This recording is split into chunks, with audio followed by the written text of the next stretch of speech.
Hello friends, ये हमारा RBI का सिलेबस और हम कवर कर रहे थे इन्फ्लेशन, जिसमें हमने अब तक डब्ल्यूपीआई और सीपीआई अच्छे से कवर कर लिया। अब हम देखने वाले हैं कि आरबीआई और गवर्नमेंट इन्फ्लेशन को कंट्रोल कैसे करते हैं। देखो फ्रेंड्स, इन्फ्लेशन को कंट्रोल करने के लिए आरबीआई यूज़ करती है मॉनेटरी पॉलिसी और गवर्नमेंट यूज़ करती है फिजिकल पॉलिसी। अब यह मॉनेटरी पॉलिसी में हम पढ़ने वाले हैं open market operations, market stabilization scheme, repo और रिवर्स रेपो, फिर बैंक रेट, उसके बाद मार्जिनल स्टैंडिंग फैसिलिटी और कॉल रेट। और सिमिलरली गवर्नमेंट अपनी फिजिकल पॉलिसी का यूज़ करके इन्फ्लेशन कैसे कंट्रोल करती है वो देखेंगे, जहां हम देखेंगे कि गवर्नमेंट पब्लिक डिस्ट्रीब्यूशन सिस्टम का यूज़ कैसे करती है और उसके बाद ट्रेड में क्या मेजर्स लेती है। फिर गवर्नमेंट ने एसेंशियल कमोडिटीज़ क्यों लाया और वो मिनिमम सपोर्ट प्राइस का यूज़ कैसे करती है। और लास्ट में गवर्नमेंट ने प्राइस स्टेबलाइजेशन फंड क्यों निकाला वो समझेंगे। सो फ्रेंड्स, आप देख रहे हो कि इस टॉपिक में हमें कितने सारे इंपॉर्टेंट फैक्ट कवर करने हैं। इसलिए हम इस वीडियो में आरबीआई की मॉनेटरी पॉलिसी समझेंगे और नेक्स्ट वीडियो में हम गवर्नमेंट के मेजर्स देखेंगे। सो चलिए स्टार्ट करते हैं। सबसे पहले मैं आपके थोड़े कंसेप्ट क्लियर करना चाहता हूँ। ये इन्फॉर्मेशन हमें आगे हेल्प आएगी। आपको तो पता ही है कि जब कस्टमर बैंक में डिपॉजिट करते हैं तो वो बैंक के लिए लायबिलिटी होती है, और कस्टमर बैंक में पैसे एक तो सेविंग्स अकाउंट में रखते हैं या फिर फिक्स डिपॉजिट्स के जो स्कीम्स होते हैं उसमें इन्वेस्ट करते हैं। तो उसे हम कहते हैं net demand and time liabilities. ये बैंक के लिए लायबिलिटी होती है जो बैंक को ऑन डिमांड वापस करना पड़ता है, जैसे कि सेविंग्स, या फिर कुछ समय के बाद वापस करना पड़ता है, जैसे कि एफडी वगैरह। इसलिए हम इसे net demand and time liabilities बोलते हैं। यहाँ तक समझ आया?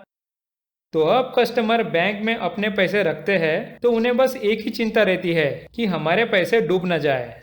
सो इसी डर के वजह से आरबीआई बैंक को दो तरह के रेशियो में इन्वेस्ट करने को बोलती है। एक है CRR, that is cash reserve ratio, और दूसरा है SLR, that is statutory liquidity ratio. So cash reserve ratio में बस कैश रखना पड़ता है और स्टैट्यूटरी लिक्विडिटी रेशियो में गोल्ड या गवर्नमेंट सिक्योरिटीज या उसके जैसे सेफ सिक्योरिटीज में इन्वेस्ट करना पड़ता है। सो यहाँ एग्जांपल लेते हैं कि सीआरआर हमें चाहिए 4% और एसएलआर चाहिए 18%। लेकिन ये 4% और 18% किसके बेसिस पे रहेगा? ये रहेगा एनडीटीएल के बेसिस पे, that is net demand and time liabilities. अब सोचो कि एनडीटीएल है 100 करोड़, तो बैंक को सीआरआर के तहत 4 करोड़ की कैश रखनी पड़ेगी और एसएलआर के तहत 18 करोड़ गोल्ड और बाकी गवर्नमेंट सिक्योरिटीज में रखने होंगे। क्लियर होगा यहाँ तक? So let's see what is CRR and SLR. So cash reserve ratio is a specified minimum fraction of the total deposit of customers which commercial banks have to hold as reserve either in cash or as deposit with the central bank. Statutory liquidity ratio is the Indian government term for reserve requirement that the commercial banks in India require to maintain in the form of gold and government approved securities before providing credit to the customers. These both ratios are calculated against the bank net demand and time liabilities, that is NDTL. अब friends शुरू करते हैं open market operations. देखो, government को India की economy चलानी होती है और उसे बहुत सारे फंड्स की जरूरत होती है। तो गवर्नमेंट आरबीआई से लोन लेती है और बदले में उसे गवर्नमेंट सिक्योरिटीज देती है जो अलग अलग मैच्योरिटी की हो सकती है, जैसे कि 3 मंथ्स, 6 मंथ या 1 ईयर वगैरह। सो यहाँ हम अज्यूम करते हैं कि 1 साल की मैच्योरिटी की गवर्नमेंट सिक्योरिटीज है। अब इसी गवर्नमेंट सिक्योरिटीज का यूज आरबीआई इन्फ्लेशन को कंट्रोल करने में करता है। अब आरबीआई ऐसे कैसे करता है? सोचो कि मार्केट में मनी सप्लाई बहुत ज़्यादा है और जिसकी वजह से इन्फ्लेशन बढ़ रहा। सो अब आरबीआई को मार्केट से मनी सप्लाई को कम करना पड़ेगा। तो इसलिए वो मार्केट में बैंक या बड़े इन्वेस्टर लोगों को बोलता है कि आप मेरे तरफ से सेफ गवर्नमेंट सिक्योरिटीज खरीद लो और मुझे पैसे दे दो। तो ऐसे आरबीआई मार्केट से मनी सप्लाई कम करता है, जिससे इन्फ्लेशन जो बढ़ा था वो कम हो जाता है। अब सिमिलरली नेक्स्ट सिनेरियो ले लो। यहाँ इकोनॉमी में मनी सप्लाई कम है और इन्फ्लेशन बहुत कम हो गया है, लेकिन इतना इन्फ्लेशन कम होने की वजह से लोग इन्वेस्ट नहीं कर रहे और बिजनेस ग्रो नहीं हो रहा। इसलिए यहाँ आरबीआई को मनी सप्लाई को बढ़ाना पड़ेगा।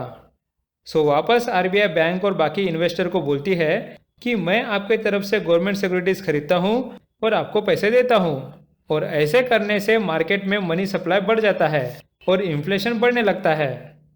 समझ गए कि किस तरह आरबीआई अपने मर्जी से जब चाहे मार्केट में सिक्योरिटीज बेचता है या खरीदता है, जिससे इन्फ्लेशन को कंट्रोल कर सके। इसे ही हम कहते हैं open market operations. So open market operations are market operations conducted by RBI by the way of sale or purchase of government securities to or from the market with an objective to adjust the rupee liquidity conditions in the market on a durable basis. If there is excess liquidity, RBI resorts to sale of securities and suck out the rupee liquidity. Similarly, when the liquidity conditions are tight, RBI buys securities from the market, thereby releasing liquidity into the market. अब friends सोचो कि RBI ने inflation को control करने के लिए banks और investors को गवर्नमेंट सिक्योरिटीज बेच दिए और उनसे पैसे ले लिए जिससे मनी सप्लाई ज़्यादा ना बढ़े। लेकिन फ्रेंड्स यहाँ एक प्रॉब्लम होती है। 1 साल बाद ये गवर्नमेंट सिक्योरिटीज मैच्योर हो जाती है और मैच्योर होने के बाद गवर्नमेंट के बिहाफ से आरबीआई को बैंक और इन्वेस्टर्स को मैच्योरिटी की अमाउंट पे करनी पड़ती है। तो इससे वापस मनी सप्लाई बढ़ जाता है और इन्फ्लेशन बढ़ना चालू हो जाता है। सो आरबीआई गवर्नमेंट के पास जाती है और बोलती है कि आप हमसे और पैसे लोन में ले लो और हमें सिक्योरिटीज दे दो क्योंकि मुझे मार्केट में इन्फ्लेशन को कंट्रोल करना है। लेकिन गवर्नमेंट बोलती है कि मुझे तो पैसे बोरो करना नहीं है, फिर मैं गवर्नमेंट सिक्योरिटीज देके क्या करूँगा। अब आरबीआई मुसीबत में आ जाती है। अगर उसके पास गवर्नमेंट सिक्योरिटीज ही ना हो तो वो इन्फ्लेशन को कंट्रोल कैसे करेगा। तो आरबीआई गवर्नमेंट से हेल्प मांगता है।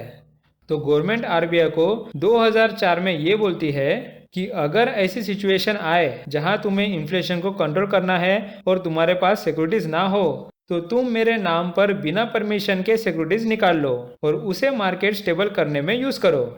सो इसे हम कहते हैं मार्केट स्टेबलाइजेशन स्कीम, जहां आरबीआई ऐसे सिचुएशन में गवर्नमेंट सिक्योरिटीज खुद इशू करती है और उसे मार्केट में बेचती है जिससे मनी सप्लाई कंट्रोल में रहे और इन्फ्लेशन ना बढ़े।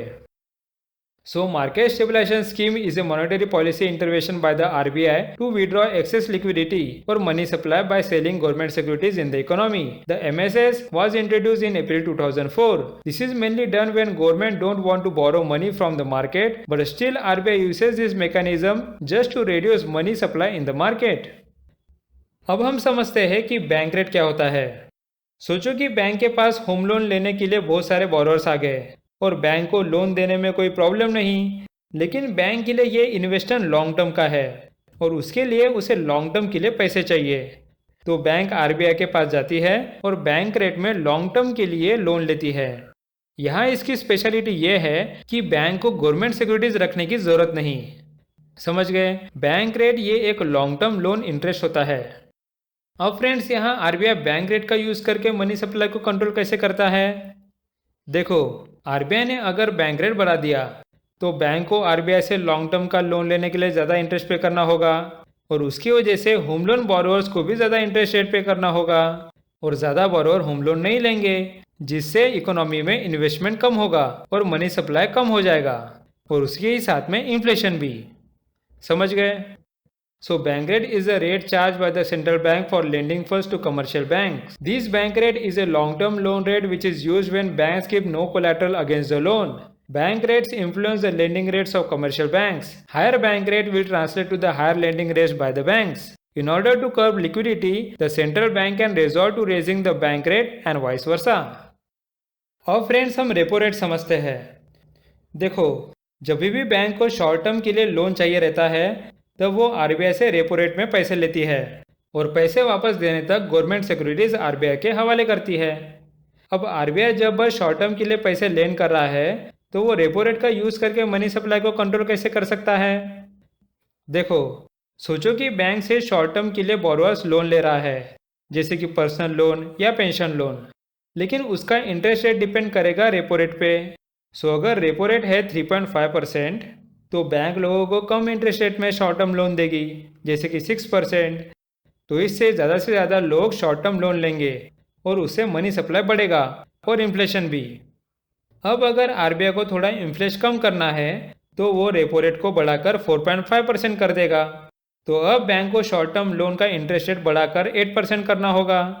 ये इंटरेस्ट रेट बोरोअर्स को महंगा लगता है और वो ज़्यादा लोन नहीं लेते जिसके वजह से मनी सप्लाई कम हो जाती है और इन्फ्लेशन कंट्रोल में आ जाता है। समझ गए रेपो रेट का concept. So repo rate is the rate at which the central bank of a country, that is reserve bank of India in case of India, lends money to commercial banks for short term in the event of any shortfall of funds. In the event of inflation, central banks increase the repo rate as this act as disincentive for banks to borrow from the central bank. This ultimately reduces the money supply in the economy and thus helps in arresting inflation. The central bank takes the contrary position in the event of a fall in inflationary pressures. अब friends next है reverse repo rate. नाम से ही आपको समझ रहा होगा, यहाँ RBI loan देती नहीं है बल्कि लोन लेती है और बदले में बैंक को गवर्नमेंट सिक्योरिटीज देती है। इससे क्या होगा? इससे मार्केट में मनी सप्लाई कम होगा और इन्फ्लेशन कंट्रोल में आएगा। So reverse repo rate is the rate at which the central bank of a country, that is Reserve Bank of India in the case of India, borrows money from the commercial banks within the country. It is a monetary policy instrument which can be used to control the money supply in the country. अब friends यहाँ मैं एक बात आपको बता दूँ कि repo rate और रिवर्स रेपो रेट का यूज करके मनी कंट्रोल करने को हम बोलते हैं लिक्विडिटी एडजस्टमेंट फैसिलिटी, क्योंकि इन दोनों का यूज करके हम मनी की लिक्विडिटी को कंट्रोल कर रहे हैं। So repo and reverse repo rates form a part of the liquidity adjustment facility. अब फ्रेंड्स नेक्स्ट हम देखते हैं मार्जिनल स्टैंडिंग फैसिलिटी। ये इंटरेस्टिंग है। सोचो कि बैंक को शॉर्ट टर्म लोन की ज़रूरत है और उसे आरबीआई से शॉर्ट टर्म के लिए फंड बोरो करना है, लेकिन यहाँ एक प्रॉब्लम है। यहाँ बैंक के पास आरबीआई को देने के लिए गवर्नमेंट सिक्योरिटीज़ नहीं है और आरबीआई तो बिना सिक्योरिटीज़ लोन नहीं देगा। सो ऐसे वक्त में बैंक क्या कर सकती है फ्रेंड्स? बैंक को अगर शॉर्ट टर्म फंड ना मिले तो वो डूब भी सकती है। इसलिए आरबीआई इसका एक सॉल्यूशन निकालता है। उसे पता है कि बैंक के पास एसएलआर कोटा में गवर्नमेंट सिक्योरिटीज रहते हैं। अब यहाँ एसएलआर कोटा क्या है ये मैंने आपको स्टार्ट में बताया था। सो यहाँ आरबीआई बैंक को छूट देती है कि वो शॉर्ट टर्म लोन लेने के लिए ये एसएलआर कोटा के गवर्नमेंट सिक्योरिटीज का यूज कर सकती है। बस इसके लिए बैंक को रेपो रेट से थोड़ा ज़्यादा इंटरेस्ट रेट भरना पड़ता है। तो इसे कहते हैं मार्जिनल स्टैंडिंग फैसिलिटी, जहां एसएलआर कोटा की सिक्योरिटीज लेकर अर्जेंसी के लिए शॉर्ट टर्म लोन लिया जा सकता है। So marginal standing facility is a window for banks to borrow from the reserve bank of India in an emergency situation. Banks borrow from central bank by pledging government securities from SLR quota at a rate higher than the repo rate under the liquidity adjustment facility और LF in short. अब friends सोचो कि bank के पास loan लेने के लिए government securities नहीं है और उसे एसएलआर कोटा के सिक्योरिटीज यूज नहीं करना, तो आरबीआई को छोड़कर बैंक के पास कोई और ऑप्शन है क्या? बिल्कुल है फ्रेंड्स। एक बैंक किसी और बैंक से बहुत ही शॉर्ट टर्म के लिए बिना कोलैटरल लोन ले सकती है। उसे हम कहते हैं call rate. So the call rate is the interest rate at which the banks lend overnight money to each other without collateral. So friends, इसके साथ हमारे इन्फ्लेशन को कंट्रोल करने के लिए आरबीआई के मेजर्स कवर हो गए हैं। नेक्स्ट वीडियो में हम गवर्नमेंट के मेजर्स कवर करेंगे। So thanks for watching and meet you in the next video.